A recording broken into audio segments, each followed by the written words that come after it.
Hello friends and my dear students, स्वागत है आप सभी का विद्यासागर गुरुजी यूट्यूब चैनल पर। आपको जो ये क्वेश्चन ऑफ टुडे दिखाई दे रहा है, इसे करना क्या है, इसको आपको सॉल्यूशन करके और इनमें जो भी ऑप्शन है चारों में से जो सही होगा उसको कमेंट बॉक्स में टाइप करके और सेंड कर देना है। और चलते हैं आज के सवालों की तरफ। आज इसमें केवल मैथ होगा, मैथ के सवाल होंगे। पहला सवाल आपको दिखाई दे रहा है, इसमें बताना है कि a का मान क्या होगा। तो आप जो क्वेश्चन देख पा रहे हैं उसमें एक प्लस का टर्म है 1, 3, 5, 7, ये दो दो बढ़ते जा रहा है, और एक माइनस का टर्म है 10, -12, -14, एक माइनस का टर्म चल रहा है, और दोनों में देख रहे हैं कि दो दो बढ़ रहा है, और ये बढ़ते बढ़ते टोटल कहाँ तक जाएगा, तो ये 60 टर्म देगा। तो 60 टर्म में क्या होगा कि प्लस वाला 30 टर्म आएगा और माइनस वाला 30 टर्म आएगा, कुल मिलाकर 60 टर्म हो जाएंगे मेरे। तो हम क्या करेंगे, यहाँ से इसको अलग अलग कर लेंगे। तो इसको करेंगे तो 1 + 3, ये करते करते कहाँ तक जाएगा, तो ये आएगा आपका 30 पद तक जाएगा, 30 पद तक ये हो गया। अब देखिए यहाँ माइनस कॉमन ले लेंगे जब, तो ये 10 जो है वो भी हो जाएगा क्या प्लस में, फिर -12 था तो माइनस कॉमन यहाँ ले चुके हैं, तो ये क्या बन जाएगा +12। ये भी चलते चलते कहाँ तक चला जाएगा, तो ये भी 30 पद तक चला जाएगा, कुल मिला के 60 पद हो जाएंगे मेरे। अब देखिए यहाँ देखिएगा तो सेम टर्म चलेगा, 1, 3, 5 ऐसे चलता चला जाएगा और 30 पद तक जाएगा। तो इसका सम निकालना है। तो अगर आपको कुछ भी नहीं याद है तो AP का फॉर्मूला याद होगा कि sum of n term equal to क्या होता है, SN इक्वल टू क्या होता है, n/2 × 2a + n-1 × d। तो आपको पता है कि SN में n जो होता है वो नंबर ऑफ टर्म होता है, अर्थात पदों की संख्या, a जो होता है वो प्रथम पद होता है, n-1 और d होता है। तो इसको लेकर चलेंगे, तो इसको लेकर चलते हैं हम, यहाँ से लिखते हैं। तो SN बराबर लिखेंगे n/2, तो n कितना है 30, 30/2 हो गया। 2a कितना है, इसका पहला पद क्या है 1 है, प्लस n कितना है तो 30 टर्म है -1, और d कितना है, डिफरेंस मतलब two differences of consecutive 2 terms होता है, मतलब दो लगातार पदों की अंतर होती है। तो एक में से 3 का अंतर कितना है, तो 2 का अंतर है 2, 2n-1 × d। इसके लिए ये हो गया माइनस। अब इसके लिए यहाँ लिखेंगे, तो इसके लिए लिखेंगे तो वही n कितना है 30 पद तक है, तो n हो जाएगा 30/2, n/2 × फिर क्या है फॉर्मूला में 2a - 2a, तो 2a, तो 2 लिख लेंगे, और a होता है प्रथम पद, तो इसका प्रथम पद है 10, 2a प्लस, अब देखिए n का वैल्यू कितना है 30 -1, और d कितना है तो 2, यहाँ 1 है, 30 -1 और इंटू d, जगह की कमी के कारण यहाँ माइनस में 1 यहाँ लिख दे रहे हैं। तो देखिए इसको करेंगे तो क्या हो जाएगा 15 दूनी का 30, उसी तरह से इसमें भी कट रहा है 15 दूनी का 30, तो हम यहाँ लिख देंगे क्या 15 × 2 से 1 में गुना होगा, हो जाएगा आपका 2, प्लस ये हो जाएगा 30 में से 1 जाएगा 29, और 29 में 2 से गुना करेंगे कितना हो जाएगा 29, 58, 58। अब उसी तरह से इसमें माइनस है, इसको करेंगे तो कितना आ जाएगा 15 गुना 10 दूनी का कितना हो जाएगा 20, और प्लस ये भी हो जाएगा 29 दूनी का 58। अब कैलकुलेशन को आसान करने के लिए देखेंगे कि इसमें भी 15 है और इसमें भी 15 है, तो 15 हम क्या करेंगे कॉमन ले लेंगे। तो 15 यहाँ से कॉमन ले लिए, तो पहला में बचा 2 + 58, और दूसरे वाला में क्या बचा माइनस, जब यहाँ हटाएंगे तो इसमें गुना हो जाएगा माइनस का, तो क्या यहाँ बच जाएगा -20 और -58। अब देखिए +58 और -58 क्या हुआ कट गया, तो यहाँ क्या बचा 15 गुना -18, 15 गुना -18 बचा। तो अब इसको जब गुना कीजिएगा तो कितना आ जाएगा, तो 18 × 5 = 90, 9 और 18 9 आ गया 27, मतलब 270, और इसका जो माइनस सिंबल है वो माइनस रहेगा ही, तो -270 कौन है, आपका ऑप्शन डी है। उम्मीद करते हैं आपको समझ में आया होगा।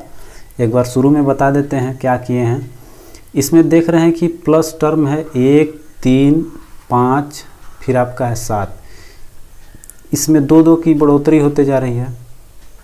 उसी तरह से आप देखेंगे यहाँ 10, 12, 14, फिर आगे भी चलती जाएगी। तो इसमें भी +2 करते जा रहा है, मतलब 2 बढ़ाते जा रहा है, माइनस में जा रहा है ये। तो हम क्या किए कि प्लस को एक जगह लिख लिए और माइनस को एक जगह लिख लिए। तो माइनस जब कॉमन ले लिए तो इसमें सब प्लस बन गया, 10, 12 सब प्लस बनते चला गया। और 60 पद कह रहा है, तो 60 पद में 1 के बाद माइनस हो जा रहा है, अर्थात 30 पद प्लस का होगा और 30 पद माइनस का होगा। 30 पद लिख लिए। तो इसका 30 पद का सम निकाले, योग, इसका योग निकालेंगे 30 पद का, तो इतना इसका कैलकुलेशन करने पे सॉल्यूशन किया और आंसर आया मेरा 270। सही है। चलिए बढ़ते हैं अब अगले सवाल की ओर। अगला सवाल है cos square theta plus sec square theta का मान रहता है, बताना है कि क्या होगा इसका वैल्यू, अधिकतम और न्यूनतम वैल्यू। तो देखिए, जब न्यूनतम वैल्यू की बात होगी तो सबसे न्यूनतम संख्या थीटा का कितना होता है, 0 होता है। तो ऐसा वैल्यू रखेंगे कि 0 दे दे, माने cos theta equal to cos square theta और प्लस कितना है, सेक स्क्वायर थीटा है। तो थीटा इक्वल टू जब 0 रखेंगे, जब थीटा इक्वल टू क्या रखेंगे, 0 डिग्री, तो cos स्क्वायर 0 का वैल्यू कितना होगा और सेक स्क्वायर 0 का वैल्यू कितना होगा। तो आपको पता होगा cos स्क्वायर 0 का वैल्यू कितना होता है, 1, और सेक स्क्वायर 0 का वैल्यू हो जाएगा 1। सेक का अपोजिट 1 हो गया। ये तो हो गया जब कितना रखे हैं, 0 रखे हैं तो इसका वैल्यू कितना आया, 1, और 1 जोड़ेंगे तो आ गया 2। ये एक वैल्यू आया। अब अधिकतम वैल्यू देखते हैं 90 पे क्या कह रहा है। जब थीटा कितना हो, जब थीटा अब ले लेंगे 90 डिग्री हो, 90 डिग्री पे चेक करेंगे तो यहाँ हो जाएगा, क्वेश्चन में है cos स्क्वायर थीटा की जगह लिख लेंगे 90 डिग्री और प्लस सेक स्क्वायर थीटा। तो थीटा की जगह हम रख के चेक करें 90 डिग्री की कितना वैल्यू दे सकता है अधिकतम। तो cos स्क्वायर 90 का वैल्यू कितना हो जाएगा, 90 का वैल्यू होता है, देखिए यहाँ cos 90 का वैल्यू हो गया 0, और सेक 90 का जब वैल्यू निकालेंगे तो 0 का अपोजिट करेंगे तो आ जाएगा अनंत। इसको हम लोग क्या बोलते हैं, अनंत या इन्फिनिटी। तो अनंत का वैल्यू अनंत होता है, मतलब अंतिम नहीं है कि कितना अधिक से अधिक हो सकता है, जितना चाहेंगे उतना हो जाएगा। तो अनंत में 0 जुटेगा तो उसका वैल्यू क्या आ जाएगा, अनंत। अर्थात कहने का मतलब है कि इसका एक वैल्यू cos, इसका न्यूनतम वैल्यू कितना होगा, 2 होगा ही होगा, और 2 होना है, और उससे क्या आ रहा है, सब अधिक आ रहा है। अनंत कहने का मतलब कि अधिक होगा। तो आपका ऑप्शन हो जाएगा ऑप्शन डी, 2 या 2 से अधिक। समझ में आया। एक 0 पे चेक कर लीजिएगा और एक 90 पे, तो जो वैल्यू आएगा वो न्यूनतम और एक जो वैल्यू आएगा वो अधिकतम। समझ में आ गया। चलिए बढ़ते हैं अगले सवाल की ओर। अगला कह रहा है प्रश्न कि गैर प्रतिच्छेदी वृत्तों में उभयनिष्ठ स्पर्श रेखाओं की अधिकतम संख्या क्या हो सकती है। तो देखिए, गैर प्रतिच्छेदी वृत्त कह रहा है, तो गैर प्रतिच्छेदी पहले वृत्त बना लेते हैं आपको। एक वृत्त ये हो गया और एक वृत्त ये हो गया, ये दोनों गैर प्रतिच्छेदी है, अर्थात एक दूसरे को नहीं काट रहे हैं। तो उभयनिष्ठ स्पर्श रेखा कह रहा है, तो उभयनिष्ठ जब खींचेंगे तो एक तो ऐसी रेखा आएगी दोनों को छूती हुई, उभयनिष्ठ मतलब कि दोनों को छूती हुई। तो इसको मान लेते हैं ए और बी 2 स्पर्श रेखाएं हैं। फिर इसको लेके चलेंगे, यहाँ से एक रेखाएं खींचाएगी तो ये हो जाएगी सी और डी जो कि उभयनिष्ठ है। अब देखिए इस तरह तो ये एक कंडीशन में हुआ। दूसरे कंडीशन में अगर आप चाहेंगे खींचना तो इसको इस तरह से भी एक खींच सकते हैं। एक गैर प्रतिच्छेदी वृत्त हो गई, और एक अंदर से जा सकती है और एक बाहर से जा सकती है। ठीक है, तो ये हो गया, मानते हैं PQ है और ये RS है। ठीक है, PS एक है और एक QR है। तो अब देखिए ये 2 इसमें रेखाएं हैं और 2 ऐसे अंदर से भी खींच सकते हैं इसको। तो अंदर से जब खींचेंगे उभयनिष्ठ रेखाएं तो कितनी रेखाएं बनेगी इसमें, 4 रेखाएं। तो ऑप्शन आपका हो जाएगा बी। समझ में आया। पूछ रहा है कि अधिकतम संख्या कितनी हो सकती है, तो अधिकतम संख्या 4 ही हो सकती है, उससे ज़्यादा संभव नहीं है। बढ़ते हैं अगले सवाल की ओर। कह रहा है कि m सबसे बड़ी 3 अंकीय संख्या है इसे 6 और 5 से विभाजित करते हैं तो क्रमशः 5 और 3 शेषफल प्राप्त होता है। तो देखिए वह संख्या क्या है, m वह संख्या है। अगर इसे 6 से विभाजित करते हैं तो मानते हैं कोई x बार में जाता होगा, तो शेषफल कितना बच रहा है 5, अर्थात 6x प्लस m लिख सकते हैं। फिर कह रहा है m वही संख्या रहेगी, परंतु वह अब जब 5 से भाग देंगे तो वह 3 शेषफल देगी। तो 5y मानते हैं ये y बार में गया और इसका शेषफल बचा 3। तो इसको लिख सकते हैं, संख्या एक ही है इसलिए लिख सकते हैं कि 6x plus 5 equal to 5y plus 3। तो 6x इक्वल टू क्या हो जाएगा 5y, और इधर लाएंगे तो क्या हो जाएगा, ये 2 हो जाएगा, माइनस का 2 हो जाएगा क्योंकि प्लस 3 है और यहाँ 5 है, इधर आएगा तो माइनस 2 हो गया। अब सोचेंगे कि x और y क्या रखें कि यहाँ पर मेरा वैल्यू उतना आ जाए। तो x इक्वल टू क्या रखेंगे 3 और y इक्वल टू क्या रखेंगे, ऐसा वैल्यू रखेंगे कि ये दोनों बराबर हो जाए। तो x इक्वल टू अगर 3 रखते हैं और y इक्वल टू 4 रखते हैं तो हमें शायद मिल जाएगा 36 18 और 5 का 20 में से 2 जाएगा 18, अर्थात कह सकते हैं कि वह संख्या क्या है मेरा x इक्वल टू 3 और y इक्वल टू 5। तो यहाँ से संख्या क्या आया, छोटी से छोटी संख्या क्या आएगा आपका, तो छोटी संख्या आपका आ गया, छोटी संख्या आपका मिल गया कि वह संख्या हो जाएगा छोटी संख्या 23। किसी में रख सकते हैं आप वैल्यू, चाहे इसमें रख दीजिए y equal to 3, x equal to 3 या फिर y इक्वल टू 4 आप इसमें रख सकते हैं। तो 5 का 20 और 3 23 आपका छोटी संख्या मिल गया। अर्थात किसी संख्या के गुणज में 23 हो तो कह सकते हैं कि शेषफल 23 बच जाएगा मेरे पास। तो आप यहाँ देखिएगा कि 6 और 5 दोनों से क्या है यह संख्या जाएगी, तो दोनों से जाएगी अर्थात वह 30 से भी विभाजित होगी, वह संख्या 30 से विभाजित होगी, श्योर है, क्योंकि 6 और 5 का लसा निकालिएगा जब इन दोनों का लसा, तो लसा कितना आएगा 30 आएगा। लघुत्तम समापवर्तक 30 आया, तो 30 से कटने वाला सबसे बड़ी संख्या क्या है, सोचेंगे कि 3 अंकों की बड़ी संख्या करिए, 3 अंकों की बड़ी संख्या, तो 3 अंकों की सबसे बड़ी संख्या जो है वो 990 है। तो 990 में जब 23 जोड़िएगा तो कितना आ जाएगा 9 2 11, अर्थात 10 11 10 13 इतना आ जा रहा है लगभग। तो ये तो होगा नहीं क्योंकि ये 4 अंक में चला जाएगा। 99 और 20 जोड़िएगा तो कितना आ जाएगा आपके पास 9 2 11 और 3 10, अर्थात आपका आ जाएगा कितना 10 13 आ जाएगा। तो हमें तो इतना लेना नहीं है, ये 4 अंकों की संख्या इसलिए नहीं ले सकते हैं। तो आप क्या लेंगे, इसको 990 की जगह 30 और कम कर लेंगे, क्योंकि 30 से विभाजित संख्या लिए थे। तो मेरा हो जाएगा 960, और 960 में जब आप 23 जोड़ेंगे तो आपके पास संख्या कितना हो जाएगा 983, अर्थात यह जो संख्या है 983 यह मेरा संख्या हो गया। तो आपसे पूछ क्या रहा है कि m को अगर 11 से विभाजित करें तो शेषफल क्या होगा।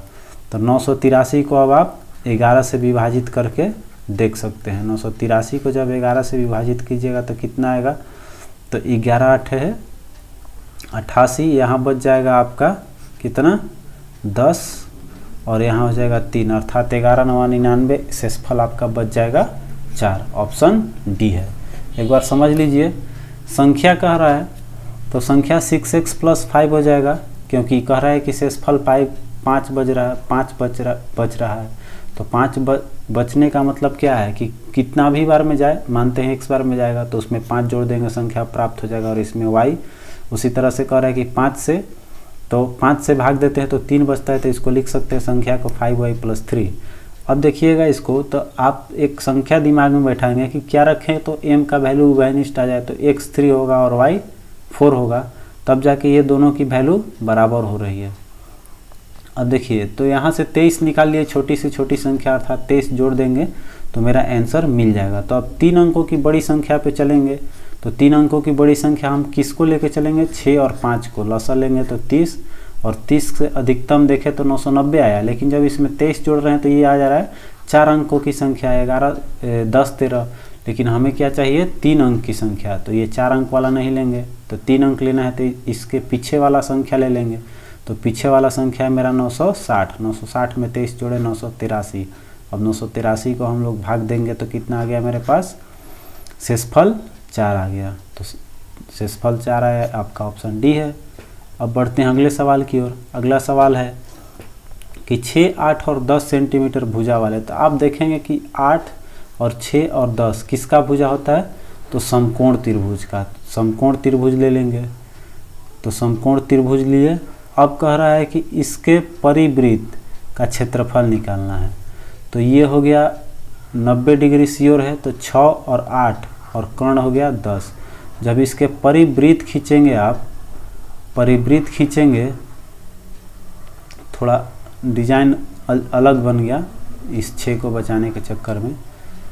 तो ये वृत्त जो होता है, वृत्त का ये कर्ण जो होता है, ये क्या होता है, एक व्यास का काम करता है। अर्थात व्यास बराबर कितना हो गया यहाँ, थ्योरी क्या है कि अगर कोई समकोण त्रिभुज पर परिवृत्त बनती है तो उसकी कर्ण जो होती है वह व्यास के बराबर होती है। अर्थात व्यास इक्वल टू हो गया कितना, 10 cm। तो त्रिज्या आपका कितना हो गया, तो त्रिज्या आपका हो गया, आधा कर लेंगे, 10 का आधा कितना होता है, 5 cm। आपसे पूछ कर रहा है वृत्त का क्षेत्रफल, परिवृत्त का क्षेत्रफल। तो वृत्त का क्षेत्रफल बराबर क्या होता है, पाई आर स्क्वायर। तो पाई का वैल्यू रख लीजिए 22/7 और आर का वैल्यू है 5 गुना 5, 50। 25 में जब गुना कीजिएगा इसको तो कितना हो जाएगा, 50, 25 और गुने 22 कितना हो जाएगा, 25 और 22 को गुना कीजिएगा तो आपका हो जाएगा 22 पचे 110 और 11 पचे 55। ठीक है, आपका हो गया 550/7। समझ में आया क्या किए, व्यास को ले लिए इतना और इसको कर लिए इस तरह से। तो 22 5 गुना किए, आपका हो गया 110 और 110 में 5 से गुना करेंगे 550/7। यही हो गया आपका आंसर। तो ये 5 सवाल थे जो थोड़े अप लेवल के थे, कोई खास भास्ट नहीं थे। अगर आपको भास्ट लगे होंगे तो मेरे बताने के बाद उम्मीद करते हैं कि बिल्कुल आसान लगा होगा। तो मैं इसी तरह का एक क्यूज टाइप का क्वेश्चन कभी कभी आपको देते रहूँगा। अगर आपको ये थोड़ा अच्छा लगा हो तो प्लीज़ इसे दोस्तों के साथ शेयर करें और मेरे चैनल पर नए हैं तो चैनल को सब्सक्राइब जरूर करें। मिलते हैं अगले वीडियो में, तब तक के लिए अलविदा, वंदे मातरम।